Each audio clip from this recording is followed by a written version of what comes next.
உள்துறை அமைச்சர்ன்றது சாதாரண விஷயம் இல்லை. பிரதமரை காட்டிலும் அதிகமான காரியங்களில் உள்துறை அமைச்சரகம் பார்த்து ஆகணும்.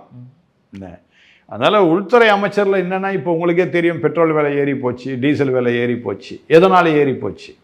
இதெல்லாம் யார் பார்ப்போன்னா உள்துறை அமைச்சகம் தான் பார்த்துட்ருக்கும். ஏன்னா வெளிநாட்டிலேருந்து அவங்க முதலீடு பண்ணி ஆகணும், எல்லாருக்கும் சப்ளை பண்ணி ஆகணும், எல்லா ஸ்டேட்டுக்கும் பண்ணி ஆகணும். அடுத்தது உள்துறை அமைச்சர்ன்றவர் ஒவ்வொரு ஸ்டேட்டுக்கும் வேண்டிய காரியத்தை பார்த்தாகும். மேலடியாக பார்வையாளராக பிரதமர் இருந்தாலும், ஆனால் உள்துறை அமைச்சகம் தான் முழுமையாக பார்த்தாகணும். அதனால் பிரதமரை காட்டிலும் உள்துறை அமைச்சர் தான் இன்னும் ரொம்ப முக்கியத்துவம் ஆனவர். அதனால் ஒருவேளை இவர் பார்க்க வேண்டிய சூழ்நிலை இருந்திருந்தாலும் பார்க்க முடியாத சில சூழ்நிலை பிற்பாடு ஏற்பட்டிருக்கலாம். முதல்ல பார்க்கணும்னு சொன்னார், பிற்பாடு பார்க்க முடியலன்ற ஒரு சூழ்நிலை ஏற்பட்டு போச்சு. அது ஒரு பெரிய விஷயமே கிடையாது.